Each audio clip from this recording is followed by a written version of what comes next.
Hi everyone, I'm Dr. Sanjay Agrawal. So let us do some more actual problems from CUT examinations. These are previous year questions which I am doing. मैं already 7 part आपके साथ कर चुका हूँ, हर part में 5 questions हैं, सो in all 35 questions मैं कर चुका हूँ और हर साल के पेपर में अराउंड 45 से 50 के बीच में मैथमेटिक्स के क्वेश्चंस आते हैं और हर क्वेश्चन की वेटेज होती है 4 मार्क्स. इनकरेक्ट आंसर पे पेनल्टी मिलती है -1 की. ये सारी चीज़ें मैं आपके साथ डिस्कस कर चुका हूँ पार्ट 1 एंड पार्ट 2 लेक्चर में CUT प्रीवियस ईयर की सीरीज़ पे. दिस इज़ द सीरीज़ जो कॉन्टीन्यूसली चलती रहेगी.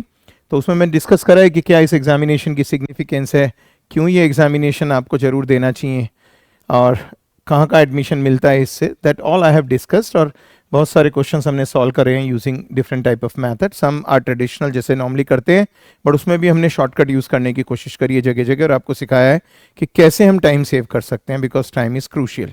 ठीक है ना.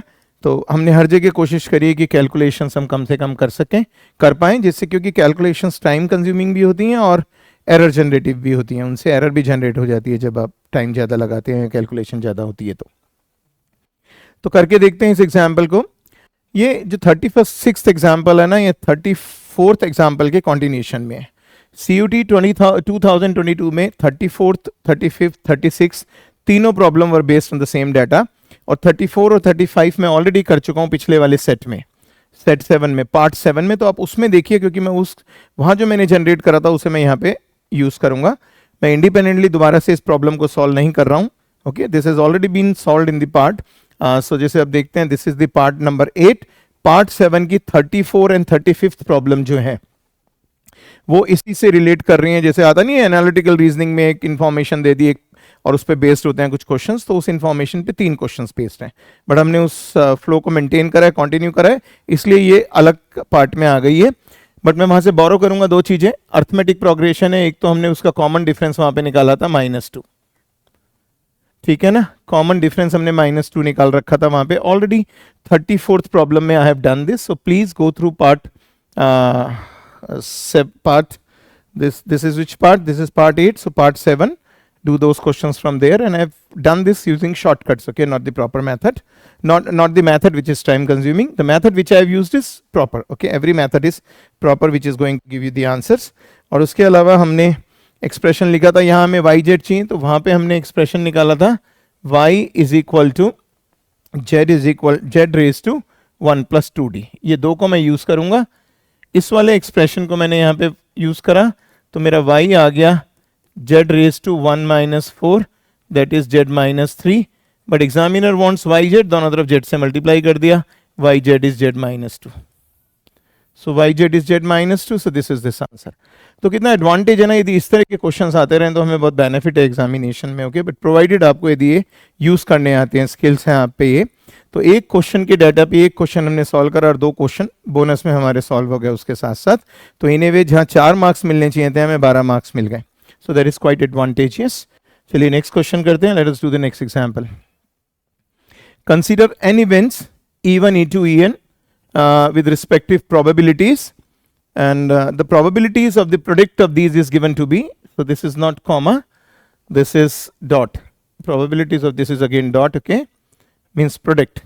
Probability of E1 into E2 into En is, ये आपको पता है प्रोडक्ट सिंबल है Pi. और हम सब जानते हैं जब भी प्रोडक्ट ऑफ, ये तो आप सबको ही पता है, जब भी product of 2 events, product of 2 events is equal to the probability of the product is product of the probabilities, then you know the events are independent. Everybody knows about this.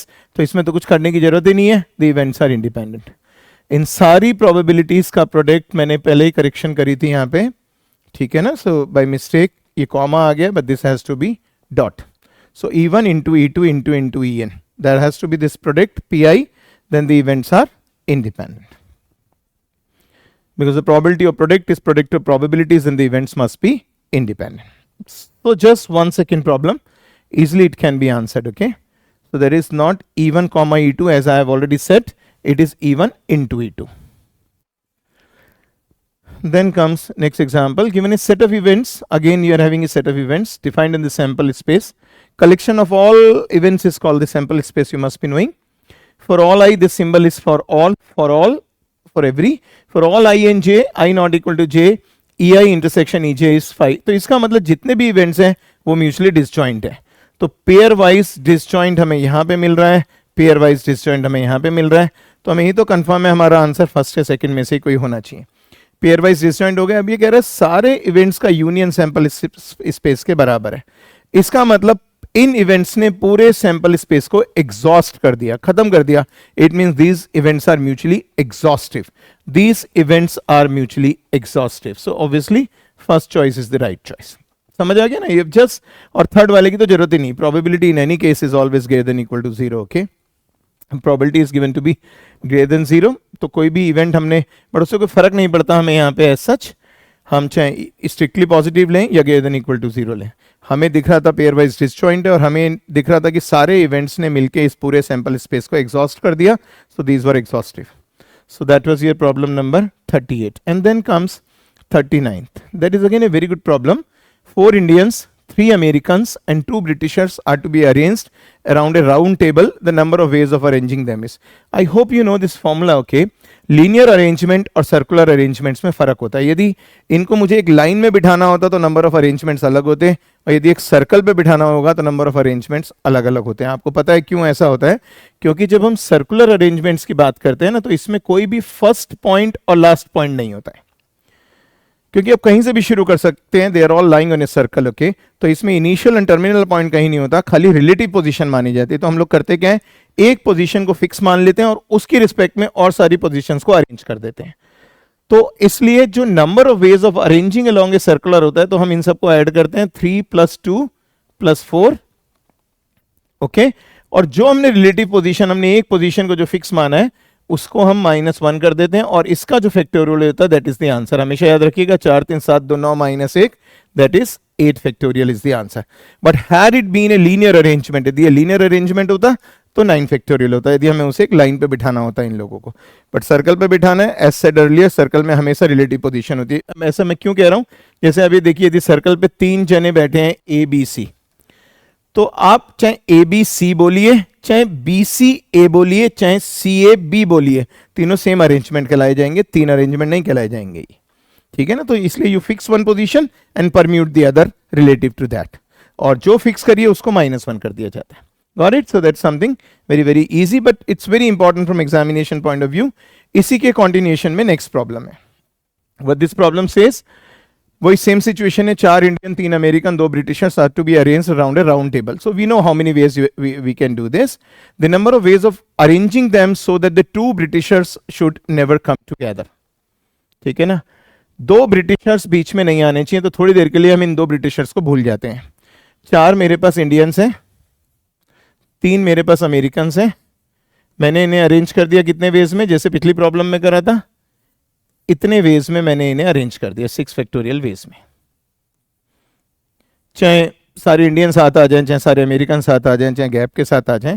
और अब ये मानिए कि हमने इन 7 लोगों को ऐसे बिठा लिया, 1 2 3 4 5 6 7, ये 7 लोग बैठ गए। अब 2 ब्रिटिशर्स ने क्योंकि साथ नहीं आना है, तो उनके लिए प्रोबेबल पोजीशंस कौन कौन सी हैं इन लोगों के बीच में। ये पॉसिबल लोकेशंस हैं जहां पे हम उन ब्रिटिशर को एक एक को प्लेस कर सकते हैं। और ये येलो वाले कितने हैं, 1 2 3 4 5 6 7, इनके बीच के जो गैप्स हैं उनमें हम प्लेस करेंगे। ठीक है ना, तो इन 7 गैप में से I have to pick only 2। Clear हो गया, 6 फैक्टोरियल आपके वेज हो गए, और जितने गैप्स हैं उन गैप्स में आपने उन ब्रिटिशर्स को, ठीक है, तो अपने इंडियंस और अमेरिकन को अरेंज कर दिया। अब क्योंकि ब्रिटिशर्स को एक साथ नहीं बिठाना है, तो वो इस गैप में बिठा सकते हैं। और गैप कितने, 7 गैप है। 7 में से आपको 2 गैप्स में उन्हें लेना है, तो बेसिकली 7C2 है, बट उन दोनों को अरेंज कर सकते हैं 2 फैक्टोरियल वेज में। तो आप अल्टीमेटली ये मान लीजिए उन ब्रिटिशर्स के अरेंजमेंट हो गए 7P2। ठीक है ना, जितने गैप्स हैं, this is the gap concept. आपको इन दोनों के बीच में बिठा सकते हैं या इन दोनों के बीच में एक को बिठा सकते हैं। तो इन 7 गैप में से 2 गैप में आपको अरेंज करना है इन्हें। तो 7P2 हो गया, नहीं तो कई बार हम ऐसे भी कर देते हैं 7C2, 2 स्पेस उठा लिए और उन दोनों को आपस में अरेंज कर दिया। That is nothing but 7P2, everybody knows it. Okay, तो इट मींस पहले आप 6 फैक्टोरियल वेज में चूज करेंगे और फिर आप 7P2 वेज में उन्हें अरेंज करेंगे। So this should be your answer. So that was a question from actual CUT। But फिर प्रॉब्लम क्या आ गई थी CUT में, none of the choice was matching this, तो ये क्वेश्चन अल्टीमेटली ड्रॉप कर दिया गया था। और तरीका भी क्या होता है इन एग्जामिनिंग बॉडीज का कि यदि कोई क्वेश्चन गलत सेट हो जाए या कोई चॉइस गलत सेट हो जाए तो उस क्वेश्चन को ड्रॉप कर देते थे, means everybody will get it's marks, in other words ये क्वेश्चन नलीफाई हो जाता है। तो इन चारों में से कोई चॉइस नहीं है, हमारा correct answer would be this. Okay, तो यहां पे मैं लिख दूंगा, मेरा आंसर हो जाएगा 6 factorial into 7p2, that would be the answer. In CUT that question was dropped, but now you know the correct answer if it comes again. Clear है सब लोगों को?